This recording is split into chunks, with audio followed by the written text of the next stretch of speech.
time for the MD and Chef Team Show. Let's go!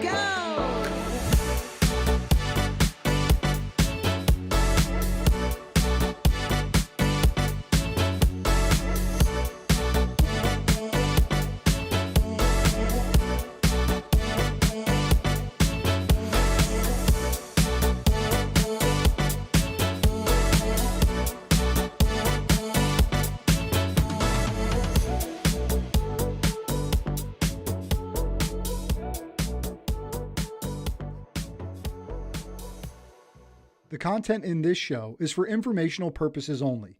It is not intended for medical advice. It does not take the place of medical advice or treatment from a physician or health professional.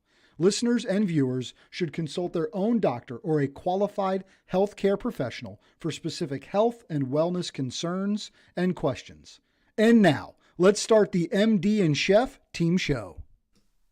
And now, here we go. Hi, everyone. Hello, everyone. Nutritional Chef Michael here, joined as always by... Don't move the camera. I was shaking table. It already. So excited. I'm Isabel. I'm your doctor, Isabel Hunsinger, doctor on a mission. Here we are, the MD and Chef Team Show, right? Right on, right on. Let's not move the table. I won't. And Okay. as Rubio jumps in and says, hey, it's showtime. Hi, Rubio. It is showtime. Yes, I got excited starting off because here we are. We're here again. I get to be here on the MD and Chef Team Show with my beautiful hottie bride, Isabel. Oh, babe. Now, you're doctor on a mission, but I can say that. I thank you for saying that, babe. I really do. I just want to let you know we're going to be doing a relationship part, and it's going to be about marriage and people who have been married, 50% of marriages end up in divorce, and we're going to talk about the other 50% that stay married. And that's a sad statistic. It's a sad statistic, yeah. However. But we're going to talk on the other side, so hang in there because... It's later in the show. I just love it that you introduced me like that because that's just... That warms my heart. That makes my heart happy. Superman. He's now my new Superman. This is what I'm saying now. When I wrap my hands around my beautiful husband, I'm his cape and he becomes Superman. Because it's a marriage. It's a together thing. Yeah. Yeah. So we'll talk about that later. So hang in there. So here we are in the MD and Chef Team Show. Thank you so much for joining us today. And, what's the MD and Chef Team Show all about? Well, here, what we're all about is preventing and reversing chronic disease and all kinds of health ailments that we can have as we age. And what has brought Isabel and I to this is, Isabel herself being a medical doctor for 35 years or so now, something approximately that. Yep. And myself and her and I working together as coaches, health coaches, MD and Chef, nutritionally over the last probably 10, 12 years now, is 9 out of 10 people that come to us, yes, we love to specialize in prevention, which we do, and we would love for it to always be about prevention, but usually what happens 9 out of 10 times with people is they're coming to us where the downstream effects have already happening, meaning they've already moved through the phase of when these ailments and diseases are already coming and hitting them. And probably the medical profession has said, oh, here's your diagnosis. You now got that. Well, what we want to do here on the show is talk about what's the best way to not get down on that far end. We want to talk about upstream. We want to talk about what we can do now to help us to live a long, healthy, vibrant life to our last breath as far as our physical health, our mental health, our brain health, spiritual health as we do in certain parts.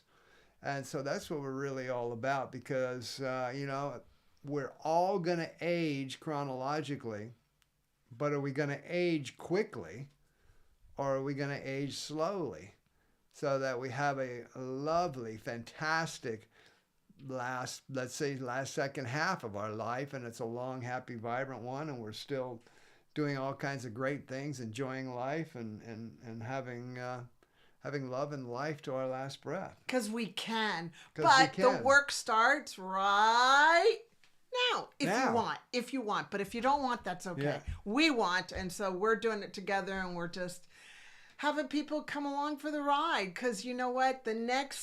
I'm really excited about the next 35 years ahead of us. Because it's going to be amazing. I'm 65 now.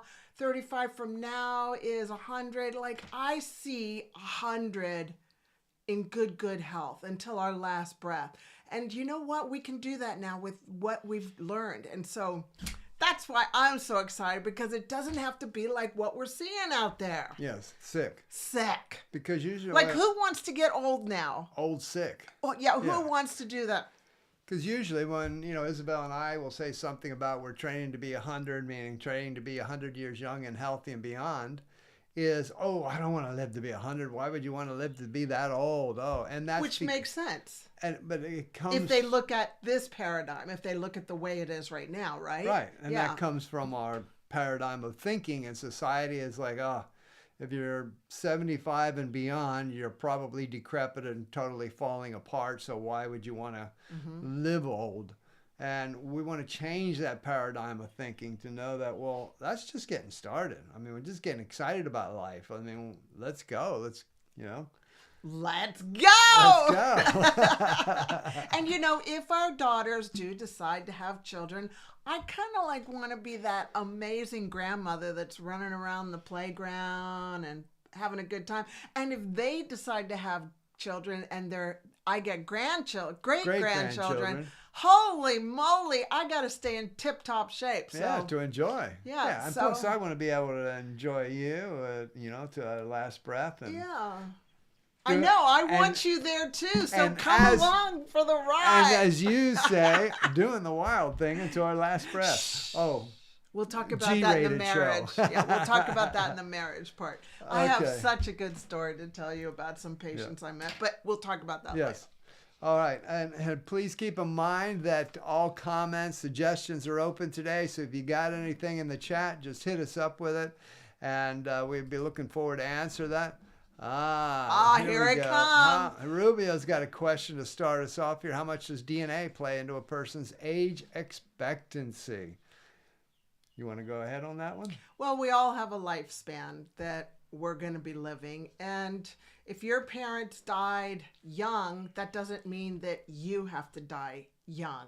Because you, with your lifestyle, can change the expression of your DNA.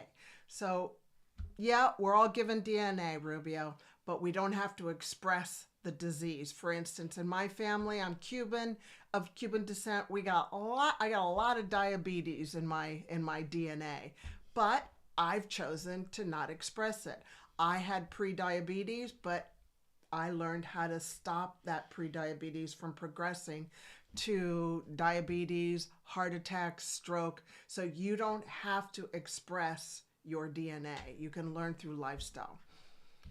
So the bottom line is your DNA is your DNA, but it doesn't have to mean that you have to die sick. You have to die and live a long, ugly, terrible life. You're in charge of its expression. And you know what? That's new thinking. You suppress it or you express it? Ooh, babe, I like that. Thank you very much. That answers the question. That's great. From a lifestyle... That's a bottom line From statement. a lifestyle point of view, lifestyle medicine, that's what we're talking You about. suppress it or you express it, okay? So comments and suggestions are open, as Rubio from Has Rubio begun. Methods had already begun. It's open during the show, so let's rock and roll. Now, my dear, what is today's show going to be about? Today, we're going to be talking about the importance of blood flow and mental health, pretty much. Why is it so important to get a lot of good blood flow to the brain so that we're not expressing things like anxiety and depression? Because we're about keeping our brain in tip-top form, okay? So I'm super excited. Shall I go ahead and begin? Yeah, blood flow in the brain. I mean, I just want to say briefly, it's something that I never really heard about or even thought about. I didn't you either. don't hear that from the traditional medical profession talk to you about questioning, okay, if you got some some brain health issues, some mental health issues, even physical issues. Oh, well, let's talk about your blood flow to your brain. It's like, huh? What? I mean, we're really scrambling the eggs here, getting to think about all these different things because we need to. I love that, scrambling the eggs. Because we do. We need to scramble it up because health-wise, the world is a mess. It's got, and so we need to scramble it up a little bit. And talking about blood flow to the brain, and why we're so passionate about the brain is because our brains are number one muscle. It controls everything. And so this is why I love this topic today. And it's so important for us to understand why this is important because, again, the brain controls everything. And I think another reason why you're so passionate about this is because your wonderful friend and wife has experienced a lot of anxiety and depression, and understanding the importance of blood flow to the brain. Yes. Has just opened up our eyes to like, wow, we can help prevent a lot of this. Yeah. So for me as a medical doctor, I would have patients come to me already diagnosed with heart attacks, strokes, high blood pressure, and they were all really sad. And prior to coming to see me, they had been placed on antidepressants because they had been diagnosed with depression and anxiety. And I was like, why is it that people with chronic disease are experiencing anxiety and depression? And, all doctors really have in their toolkit from our training is antidepressants. So I went ahead and started learning more about the brain. Now, I don't know if you know this, but the brain is like soft butter. It's about 3 pounds of butter, or 1.3 kgs of butter, wherever you are. And just so you know, there's a lot of ridges in our brain. So if we knock our brain, just imagine it getting bumped up against one of those sharp ridges, we cause some bleeding in our brain. And I bring that up for parents who have their kids in head sports like football, rugby, soccer, where the kids are bouncing the ball on their head. Just remember that the brain is soft butter and it bleeds easily. So we want to take good care of this 3 pound or 1.3 kg organ that takes care of our whole body. And it's supplied by 2 main blood vessels in the front called your carotid, and 2 main blood vessels in your back called the vertebral artery. And just think of it like a 4-lane highway, and it just sends blood. So the heart pumps, let's see the left side. The heart pumps the blood, boom, and then it goes shooting up because that's where it goes first, because the body knows that the brain needs blood. That just blows my mind, how your body knows, we got to get the blood perfused. So anyway, so forgive me. I get really excited about the body because it's so smart. Yes. Babe, it's so smart. Yes. God's creation is amazing. I mean, if we just let our bodies work and do its thing, it'd all be good. But no. We have to get in the way with our lifestyle stuff. Yeah, so back to the 4-lane highway. Back to your facts about the anatomy. So this is how much blood flows in our brain in 1 minute. In 1 minute? 1 minute. It's 4 cups or 1 liter. Look at that. That's how much blood flows through the brain. In your brain in 1 minute. 1 minute. Wow. So we want to make sure that our brain gets all of this blood every minute. Because if it doesn't get the blood flow to the brain, then your brain starts dying off. That doesn't sound good. No, it doesn't sound good, but you just aren't taught this in medical training. You're just like, okay, but anyway, I'm not going to get into that. I'm not going to start going on. So you want to make sure that you take good care of the blood vessels that are going to your brain. So research shows through the SPEC scans, which checks how much blood flow is going through the brain, that if we don't have enough blood flow to the brain, here are some of the things that happen. We experience anxiety and depression, schizophrenia. Yep, that's a lot of blood. Holy hell, that's a lot of damn blood. Oh, Rubio, just let it out, buddy. Well, I wasn't going to read it, but oh, well, you did. I figured people could see it. You're funny, Rubio. So if we don't get all this blood persistently through our brain every minute, we start experiencing, the body's like, hey, okay, well, I'm going to have depression. It expresses schizophrenia, ADD, ADHD, substance abuse. People are more prone to addictions. Hoarding. Wow, hoarding. Yeah. Where people like hoard stuff and then you can't even live in the house. That's a mental health issue. That is a mental health issue. Murder, it increases the rate of murder because you're not thinking correctly. And also seizure activity. So bottom line is we want to make sure that we're getting the blood flow, the amount of blood that our brain needs to function, because it's the most important organ in your body. It manages your whole body. Bottom line, decreased blood flow to the brain increases risks of brain health, mental health issues like depression. So that's why when my patients came to me and they had a history of high blood pressure, strokes, heart attacks, well, all of those three chronic diseases are a result of low blood flow to the brain. And so they started expressing anxiety and depression. And so the doctors would give them anti-anxiety medication and say, take this for the rest of your life. But you know what? We can work upstream. We can start teaching people if you want. I don't want to force anything on you. You know, like I've come to the point, and from my research, my personal research is that, you know what? Do you know when somebody will do something? If they want to. You cannot force anybody to do that. Sounds about right. Oh, man. I'd be like, do this. You have to do this. Do you know how many patients I have said, you've got to do this. This is really important. No, don't want and to. I would get so frustrated because they wouldn't do it. And you know what? I read something very clear about 10 nights ago. And it was like, do you know when somebody will do what they want to do?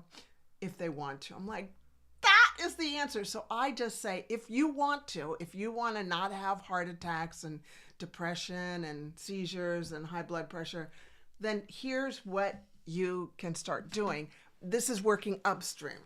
And would you also agree, on that list of all the different things you wrote about there, would you also agree that that leads to cognitive decline and dementia with blood flow of the brain being decreased? Absolutely. I should put that in there. Yeah. It's just my focus was more about mental health. More mental health side. But yeah, you're right, babe. Cognitive decline and Alzheimer's. Yep. And, Parkinson's disease, all these things that are happening in the brain. Okay, so what can you do? Well, I've got 4 things that we can do to help pump the blood up into the brain. Number 1 is stop anything that slows blood flow to the brain. There's a couple of things that slow blood flow to the brain. Number 1 is caffeine.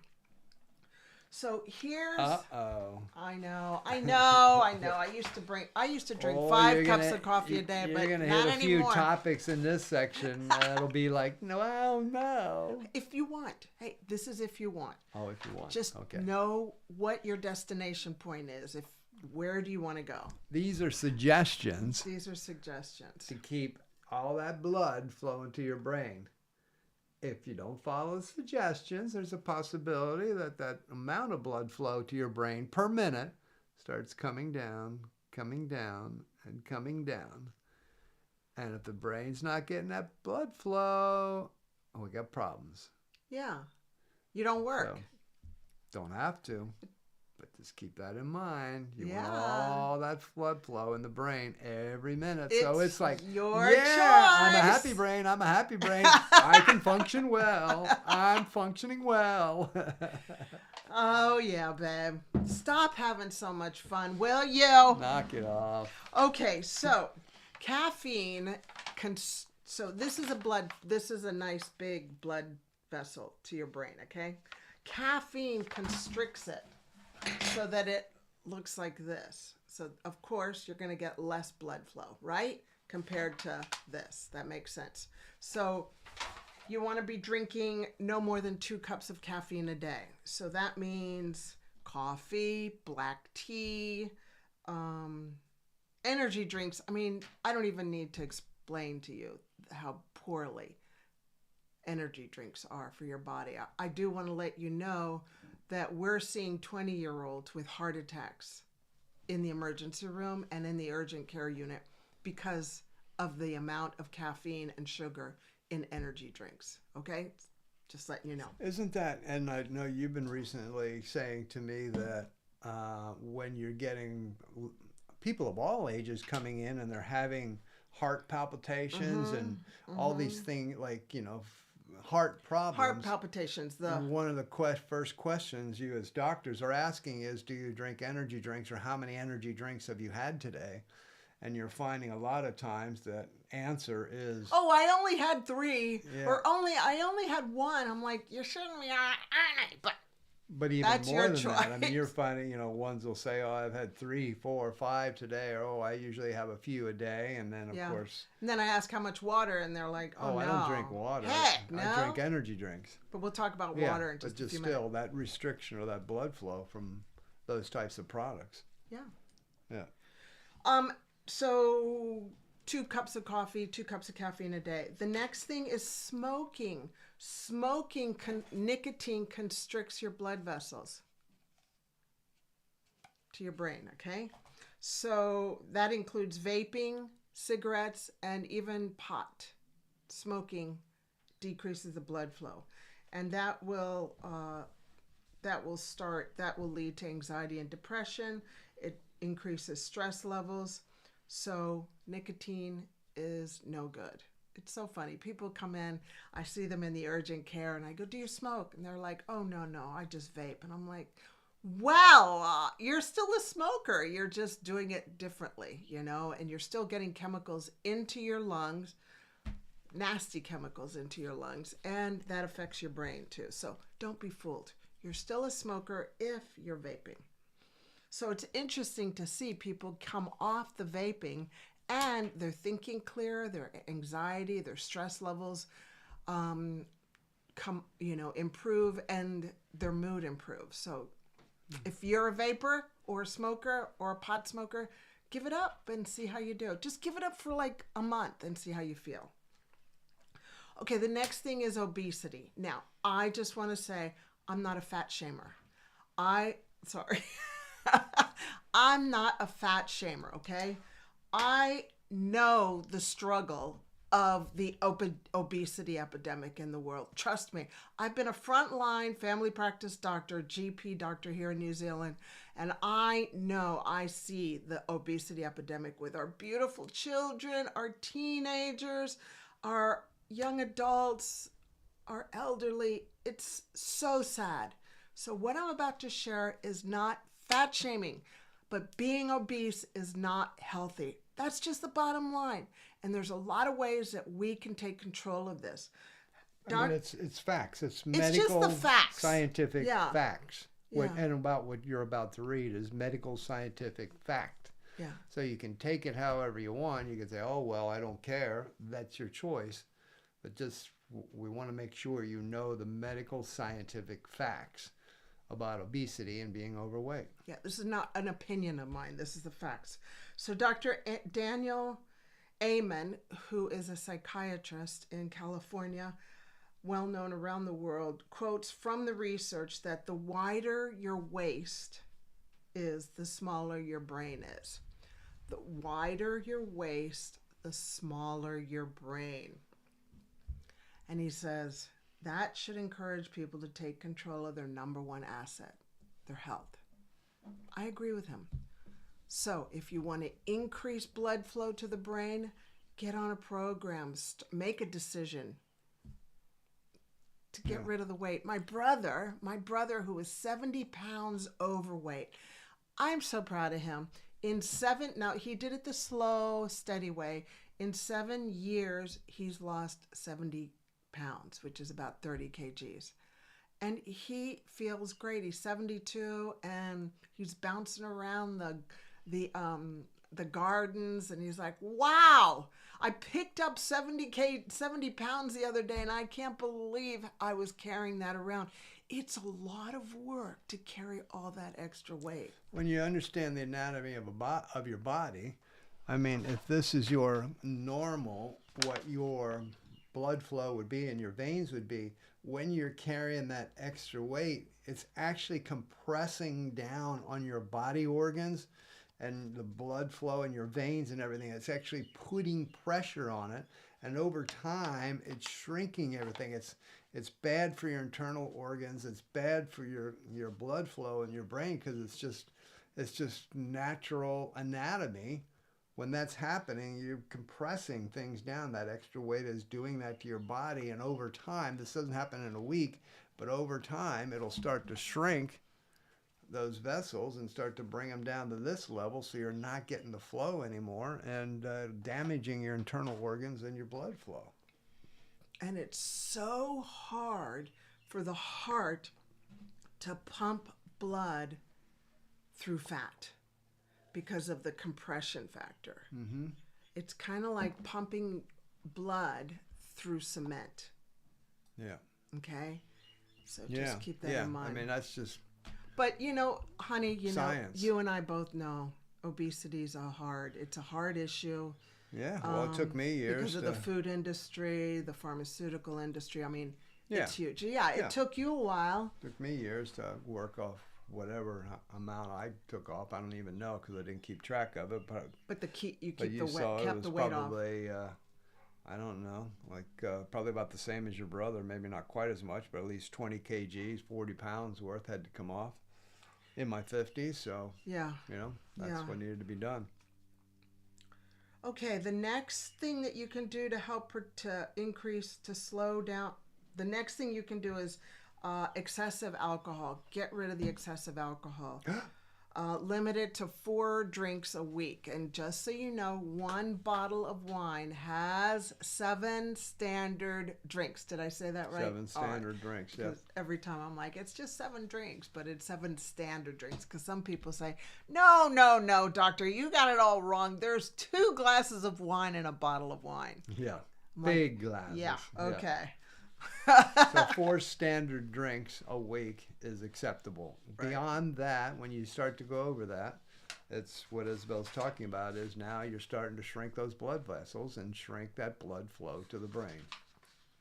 So carrying on how to increase blood flow to the brain, get help if you have prediabetes and type 2 diabetes. Why? Because just think about prediabetes and type 2 diabetes. It's essentially high blood sugar. Sugar damages the inside lining of your blood vessel, and it makes them break easy. That's as simple as I can say it. It makes your blood vessels break easier, and so if they're going to break, then you don't have the blood flow you need. And that will happen to the brain too. The next thing you can do is get help if you have high blood pressure.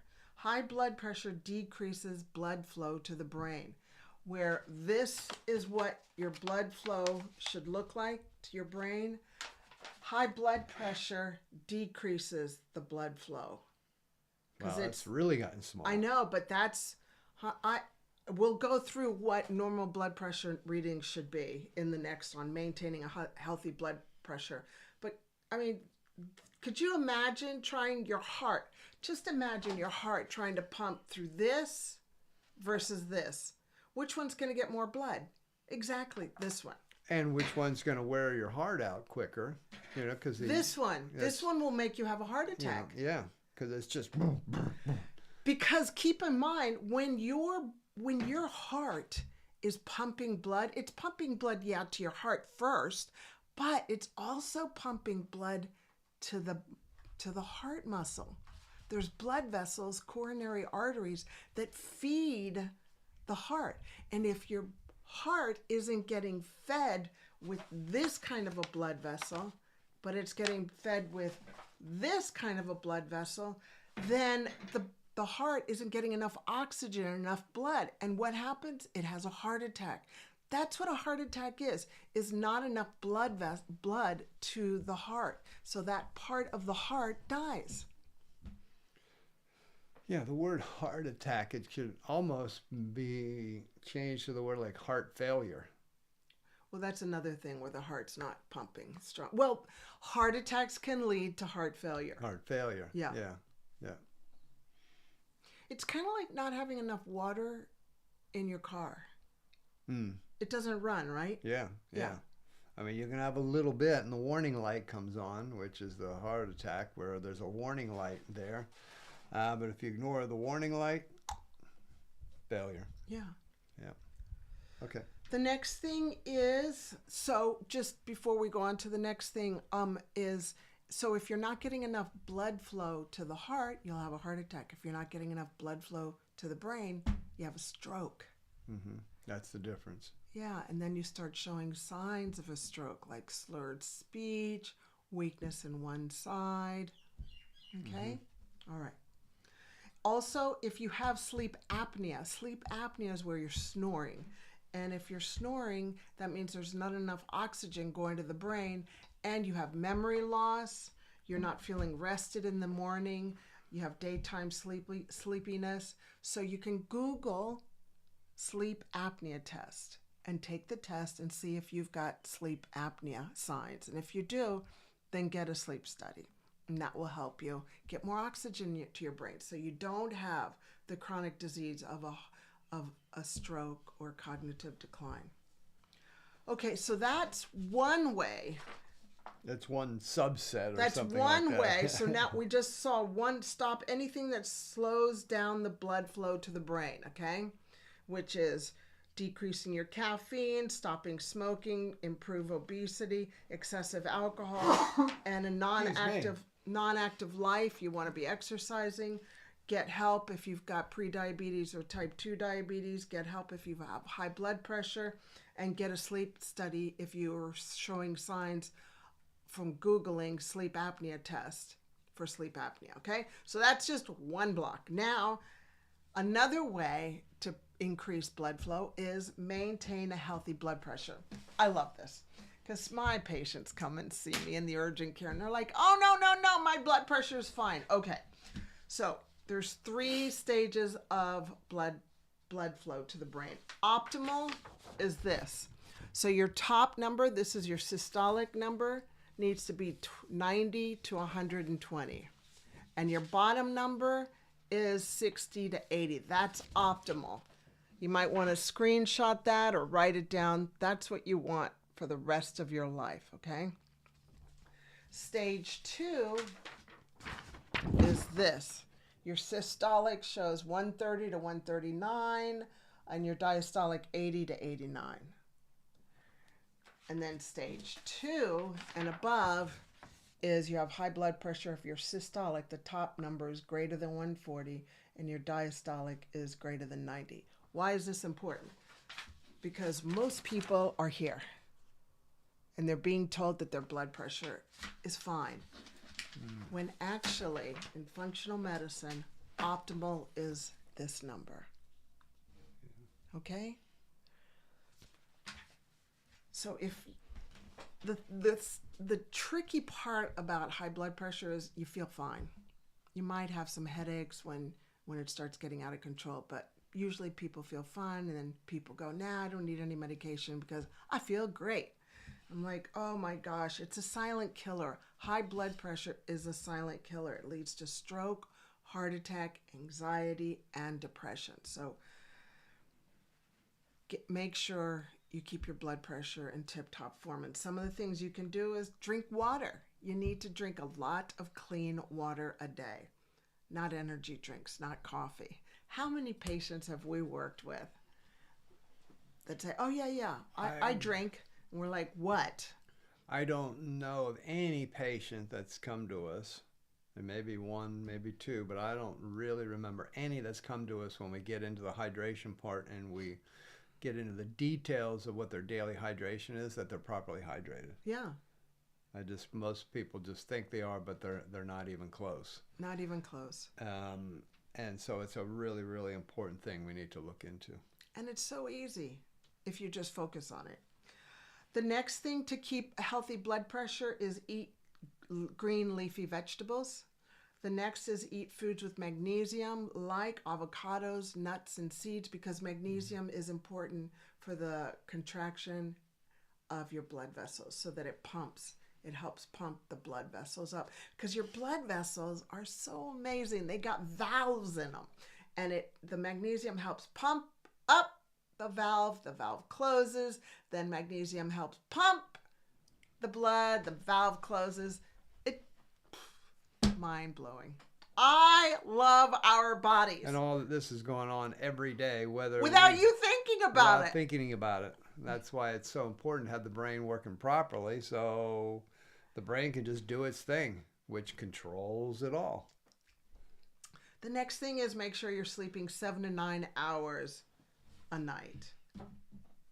And then also, thank you, Chef, and eat foods with potassium, because potassium is very important for your body. Things like spinach, kumara, and sweet potatoes. Mm-hmm. Yeah, you just keep me in line if I miss any of my notes. He's my checker. We got each other's back. Yeah, we always do. So if you need high blood pressure medication, it may not be forever, because you're going to do all the other stuff and you can come off your blood pressure medicine. You don't have to be on it forever. But until you get that under control, all the other little details, check your blood pressure. If you need medicine, please take it, okay? And do the work to come off of it. All right, so that is how to maintain a healthy blood pressure. Now, the third big box is spend... And before we go into that next section, which is going to be really great about activities that increase our blood flow, I do want to just make sure that everybody understands that we've got till February 1st, whatever day you're on right now. Here in New Zealand, it's the 30th, but you might be on the 29th over in North America. But on through the month of January, here at Doctor on a Mission, Isabel and I, from our own past experiences of being pre-diabetic and dealing and working with clients who have type 2 diabetes and are pre-diabetic, we have a Doctor on a Mission pre-diabetes and type 2 diabetes reversal system. Now, this is tried and true. It's a simple system. You just need to follow it. It'll take you maybe about 6 weeks to go through the system, depending on your speed. But it's a system set up to impact your life if you're pre-diabetic or have type 2 diabetes. And we know right now in the westernized world, about 1 in 3 people are either pre-diabetic or type 2 diabetic or have type 2 diabetes. That's why this is so important. Currently, we're offering this for $29. That's a crazy, ridiculous price. Why are we doing that this month? It was just something to get the year started off. We wanted to put out there wild value in this program. And because why this is so important is for you or someone you love, this program can be life-saving. It can be health-saving. Could add years onto their lives, but we know and stand behind this program because of the work that's been put in and for the other lives that have been saved. This is a generational program that can make a major difference, and if it's a program that you invest in for only $29 right now, come February 1st, it'll go back to its normal price, is that if you invest in that right now, that at it or even later on, it's a generational program. And the program is also, you may ask, people have asked, can I come off my medication? You know what? Doing this program will help you come off your medication. Your doctor will say, you don't need this medicine anymore, but you're going to be working, getting your lab values with your doctor to see, hey, do I really need this medication? The goal is for you not to need the medication because you have taken control of your health. You have reclaimed your health. You are now in control of your health, and we've shown you the way. That's all we are messengers. Yes. We're messengers in your home.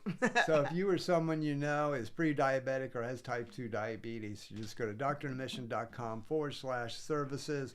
On that page, you'll look for the Doctor and the Mission pre-diabetes and type 2 diabetes reversal system. Like I said, only $29 right now for the next couple days. And then it goes back to its normal price, which is still an amazing, amazing value. But we want to make sure you know about that to take advantage of it right now. All righty, so back to our normal part of the show. Yeah. So this third box is to increase blood flow to the brain, is spend time in activities that increase blood flow. So all I'm talking about is 20 minutes, 5 days a week. That's all it takes is 100 minutes a week, and you can break it down to increase blood flow. We know that that's going to increase blood flow to the prefrontal cortex, and the prefrontal cortex is right here, and it's the adult in the room. It helps you control. Oh, that's nice. It helps you control your impulses so you're not popping off on people. And what do I mean by popping off? You know, losing your cool, going off on people and just going blah, blah, blah, blah, blah, blah, blah. That's got a lot to do with blood flow to the brain and also your blood sugar, but that's another topic. And it also decreases anxiety. So increasing blood flow to the brain also increases blood flow to the prefrontal cortex, but it also increases blood flow to the hippocampus. And the hippocampus is in the back of your brain, and it's the memory center. And you want to keep that in tip-top form, because if not, it will shrink with age. So, hey, exercise helps you get smarter. Mm-hmm. What a great idea. So what kind of exercise are we talking about? Walking. Walk as if you're late for an appointment. High intensity interval training, strength training. We are hearing so much about the importance of strength, women having a good booty, strong thighs. Yeah. You might know it as resistance training, but same thing. Strength training, resistance training. Yep. Dancing, coordination activities that boost the activity of your cerebellum. So your cerebellum is way at the bottom, and it helps with coordination, physical coordination, so that you're balanced. You're not falling over and breaking legs because you've got your cerebellum in tip-top form. And some of the exercises for that would be table tennis, paddleball, pickleball. Yep. Pickleball. Why did I write paddleball? I don't know. Pickleball. Yeah. Pickleball, dancing, Tai Chi, yoga, and Pilates. And walking wise, what we do know through research is a minimum of 9,200, or you could say 10,000 steps a day is what really is best for our brain health. So if you got something that measured it and you can get up to 10,000 steps a day and beyond, that's really great for blood flow to the brain and for your brain health. We got a question coming in. Have you ever had a patient that's over 50 years old that was a no medication at all? If so, were they a fitness junkie or what?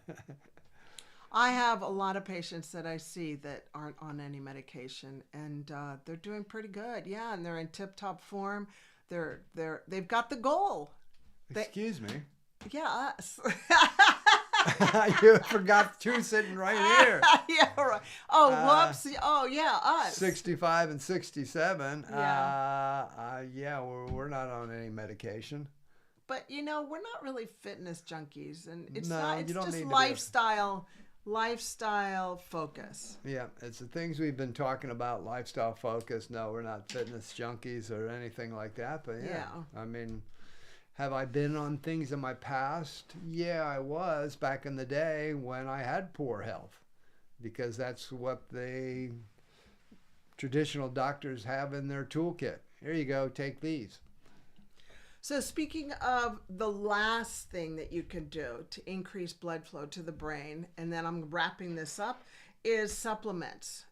And the research shows that we can increase blood flow and maintain good blood flow with a couple of things. One is ginkgo biloba. The next is dark chocolate. For the ginkgo biloba, I'll give you what I usually do. The ginkgo biloba is usually 60 to 120 milligrams twice a day, just to start off with that. And you can increase it by 60 milligrams twice a day in 4 weeks. So I would start at 60 and do that twice a day for a week or two. And then you can increase it by 60 to reach the maximum of 120 milligrams twice a day over a 4-week period. I wouldn't go straight to 120 milligrams twice a day. And you should start seeing increased benefits. The next is dark chocolate. I love this. Dark chocolate greater than 80%. Now, we're not talking white chocolate. We're not talking milk chocolate. We're talking dark chocolate. May I bump that up to greater than 85%? Well, the research shows greater than 80%. Does it? Okay. Yes, okay. Personally, I think it's low, but okay. Personally, but that's not what the research shows, okay? Right. So, babe, we go by the research. I know. Evidence-based here. Evidence-based. But just so you know, Michael and I love 92%. 92%, yeah. Yeah. Now we're talking actual chocolate. Cha-cha-cha. And it doesn't taste like sand. It actually tastes beautiful. good. Yeah, you can get a good one. But anyway, dark chocolate increases blood flow and maintains healthy blood pressure.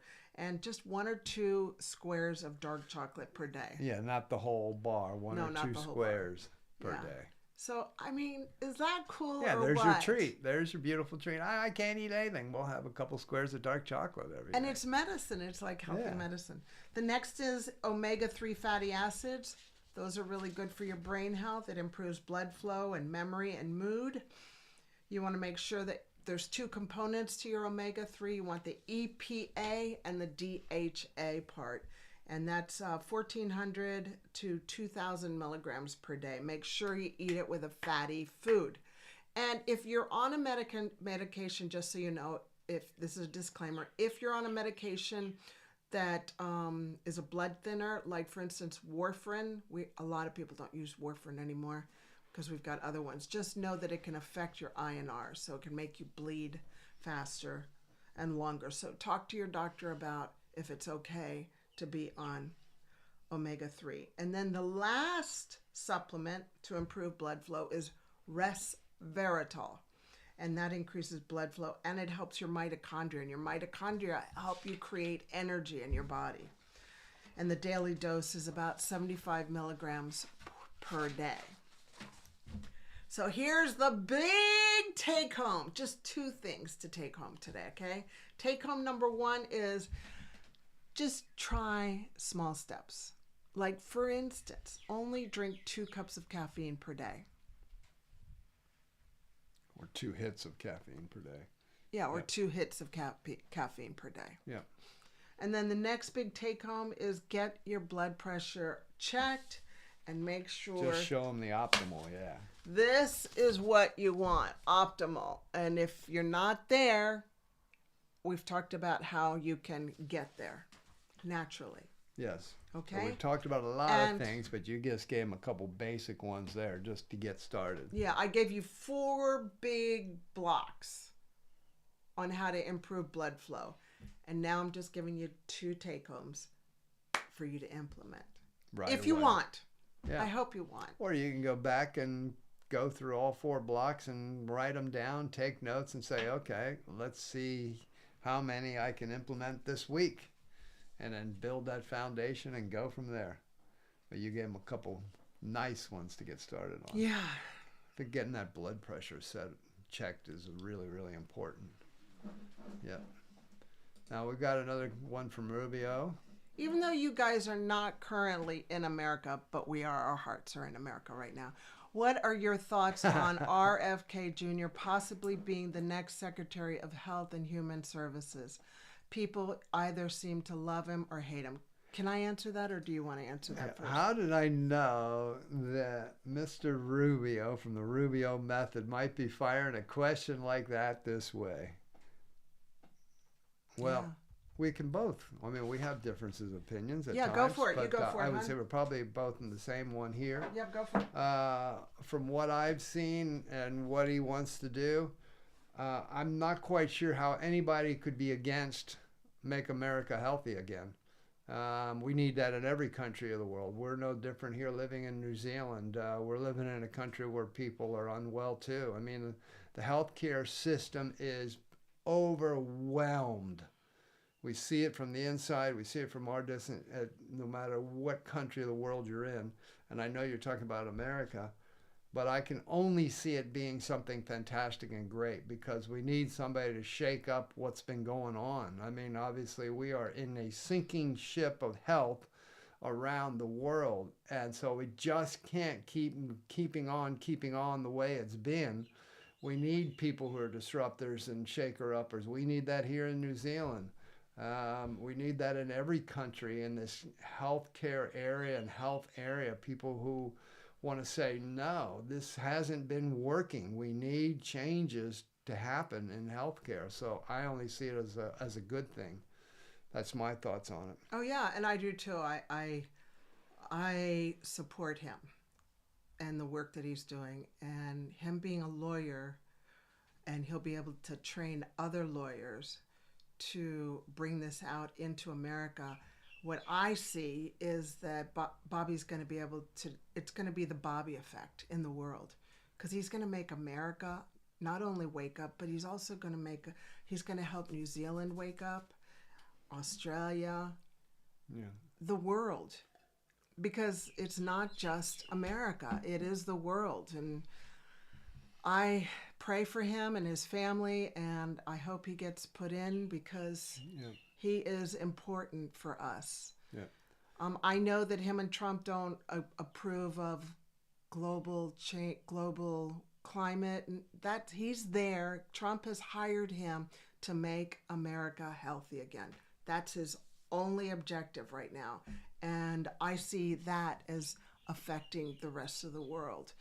And it's just going to be a domino effect. I mean, so I'm supporting him. And we only just have to look at the statistics of chronic disease over the last 25 years and see how they're skyrocketing throughout society. And if somebody has the opportunity and says they're going to make changes, okay, fantastic, go for it. Now, am I going to agree on everything? Probably not. That's just not how we humans work. But somebody wants to have a go and make some changes on something that's not working, yeah, let's do that. I don't care what it is.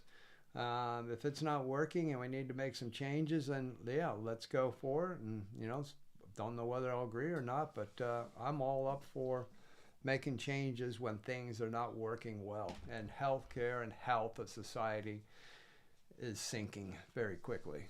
And as a medical doctor in frontline medicine, and actually checking the pulse of these people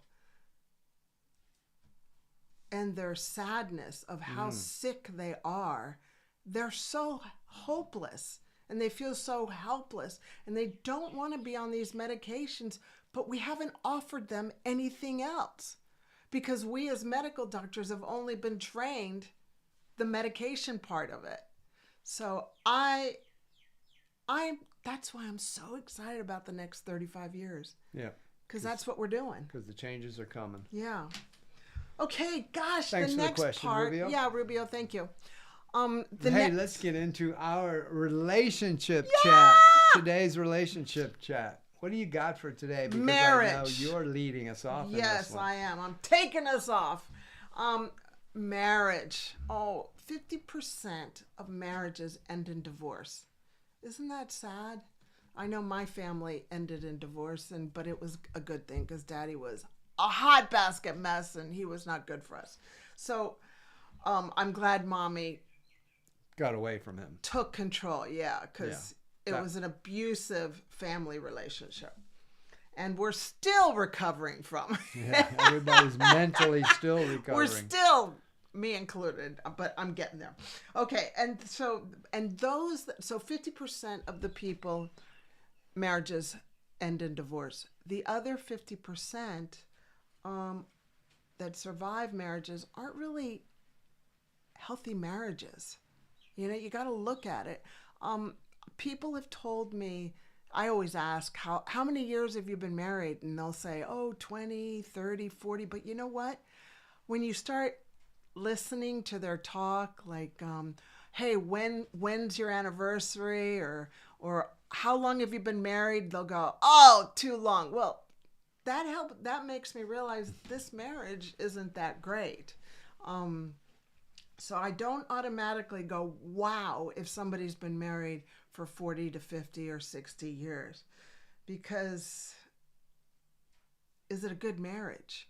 You know, is that marriage together because of religious reasons? Is that marriage together because of financial reasons? Are they together for cultural reasons? Are they together because the other person relies on them because of health reasons? I mean, that's not going to lead to a wonderful, loving relationship. And are they just together because, hey, we're just together? Yeah. We're just kind of surviving, hanging out, Yeah. Yeah. So you have to ask the question, okay, the 50% that are married, have they grown? Have they, each of them, grown in the relationship? Have I supported Michael in your emotional growth? Has Michael, yeah, I have.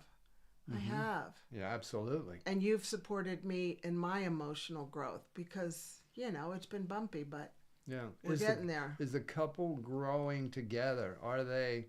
Do they have each other's back?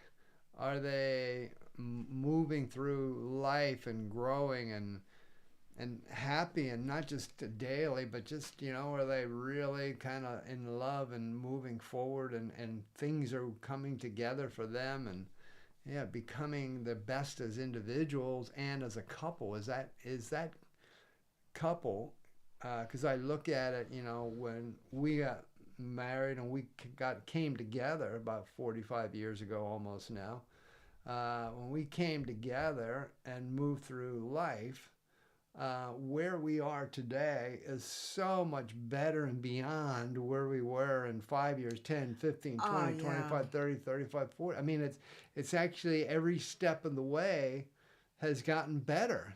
But that's by choice. We've worked on this. Because we worked on ourselves, and we worked on our relationship and grew it, and also through the challenges, ups and downs, just like everybody else got smacked around, crushed, back up again. He individually had problems, individually worked through, stood by each other, that whole stuff. But are you actually growing and engaging in that relationship, getting stronger and stronger and better and better and better throughout the years, or is it just existing? I guess. Are you just roommates? Yeah, are you just roommates? Are you just existing? And we find that in a lot of them. I know, you love to meet people and say, oh, well, hello, how's it going? And they go, oh, yeah. What are you lovebirds doing today? And what happened? And they'll go, lovebirds. I go, yeah, you guys are married, lovebirds. And they're like, because, lovebirds, what do lovebirds do? And so they go, bah, we've been married already for 25 years. I'm like, yeah, we're not what? lovebirds anymore. We're not, I'm like, are you? So, I don't go any further than that. I have checked their pulse and I step away from that buffet. But I wanted to say, you could really see if the marriage is good by asking that question. So how are you lovebirds doing? Can't stand the sight of them or whatever. So John Campbell, an American writer, said this, about committed relationships. He said, if you are constantly sacrificing for the other, you'll grow resentment. True. But if you are sacrificing to the project, the two of you have launched as a marriage, you are then mutually committed to that, and you are fed by the project this relationship represents. That is the definition of why you and I are so strong, because we've got a project that we're heading towards. And we sacrifice to the project. Project. Yeah. Our daughter says project. Just depending where part of the world you're in. But we sacrifice to our common project project. together, and those are our sacrifices that we're currently doing, and that makes us stronger as we grow. And what is our? So our project, what we call a mission, it's Doctor on a Mission. Our project is to positively influence not just millions, but 1 billion people around the world to better health. And we look to do that over time. But our project is to bring that hope for people who feel hopeless with their health. And so we're both sacrifice individually and together as a team in that mission, that project, whatever word you want to use, mission, goal, project, dream. And so by doing that, that just actually makes us stronger. So yes, we are sacrificing, but it's not just a one-sided thing where one person is sacrificing, but the other's not, having any input at all. Because that can really throw things out of balance. And as that gentleman quoted there, that can cause some resentment.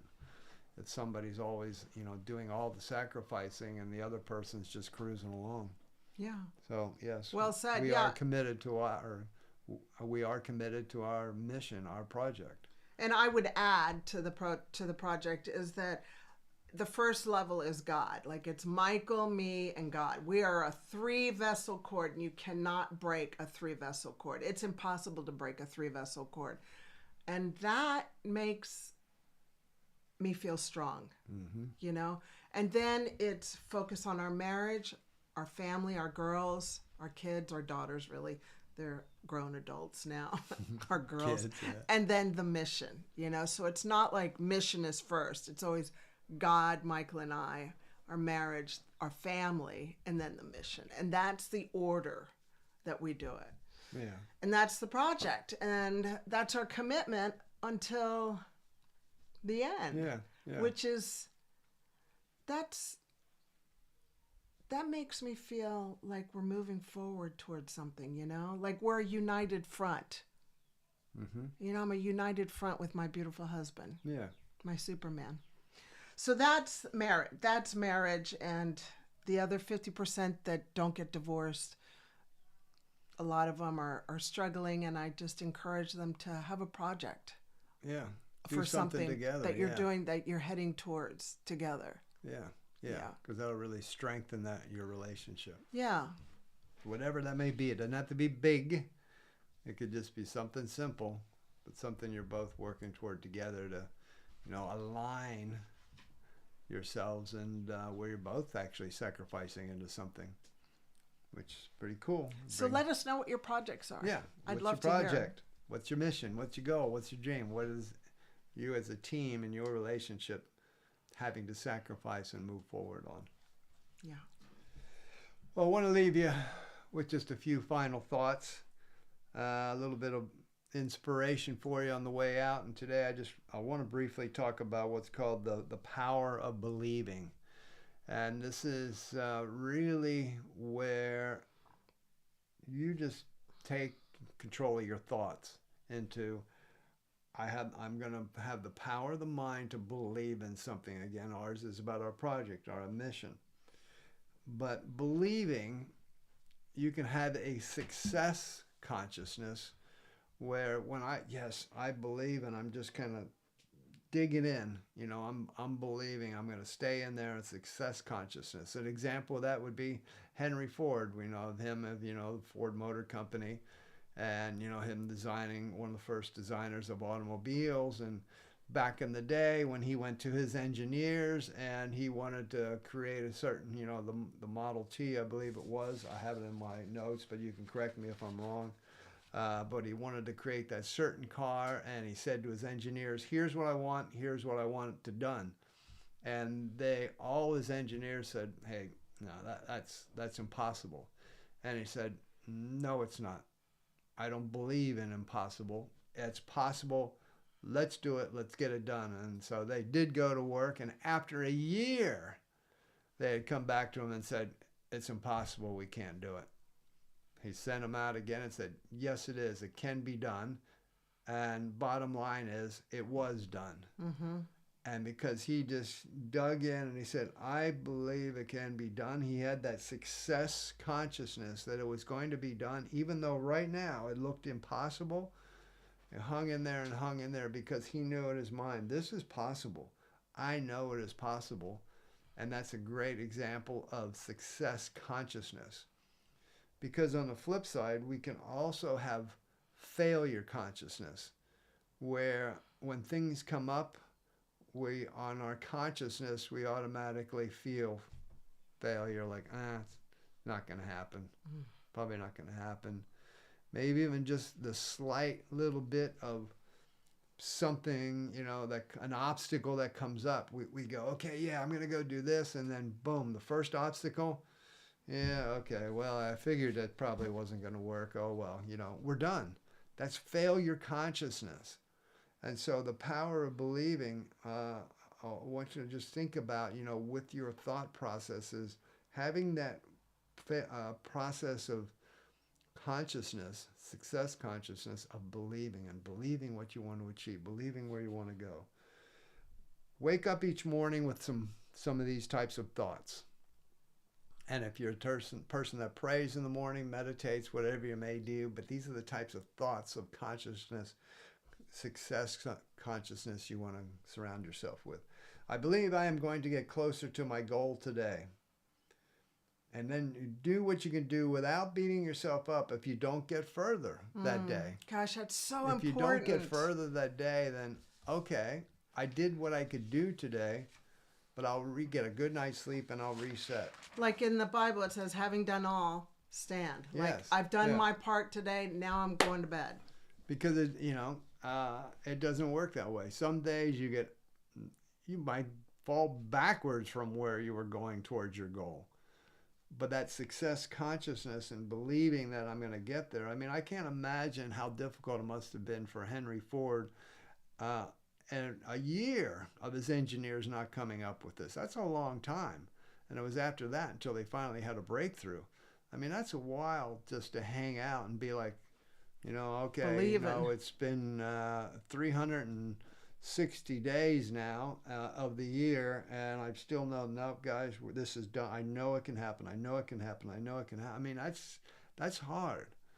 So just know if you've done what you can today, maybe it fell back, maybe you moved nothing forward, have that success consciousness of, I believe I am going to get there.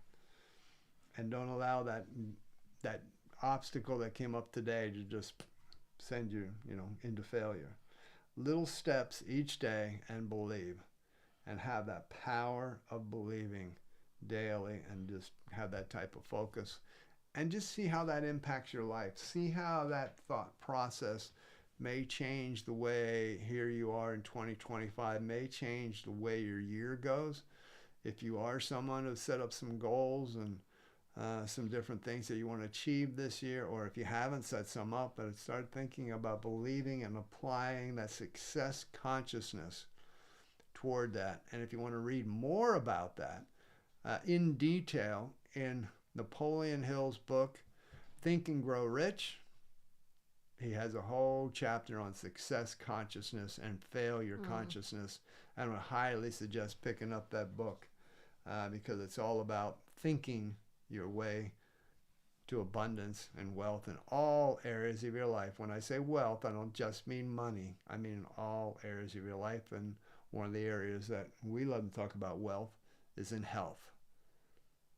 Because you can be wealthy in health. And that's so important. Because I don't want to be wealthy financially and be bankrupt in my health. That's... How many people that we know are wealthy, but their health, they're bankrupt. They're in their health. 60s. They can barely walk. 70s. Yeah. It's like, oh my gosh. So when we talk about wealthy, I'm talking about spiritually wealthy. I'm talking about healthy wealthy, and of course, having financial abundance wealth is a great thing. All righty, everyone. Thank you so much for joining us today. Is that a wrap? That's a wrap for the MD and Chef Team Show. So remember all the things you can do. So you got all this blood flow every minute going into your brain. Yes. And if you want to find more about us and more beyond the blood flow of the brain, please pop on over to DoctorOnAMission.com. You'll find out all kinds of goodies there about us. There's a bunch of freebies on there you can grab and print out and have. There's a lot of great information there. Or on social media, if you want to interact on your favorite social media channels like Instagram, Facebook, LinkedIn, X, formerly Twitter, just look for the hashtag @DoctorOnAMission. We are there, and you can interact with us. We'd love to see you, meet you there, say hello, pop on by, send us a message. We're here for you, and we'll join you again in 2 weeks.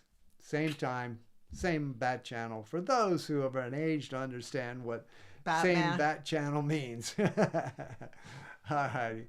Oh, babe. You're so funny. If you're part of that 70% who haven't subscribed yet, well, hit that subscribe button and the notification bell so you can come along with us. Give us a like. Thanks.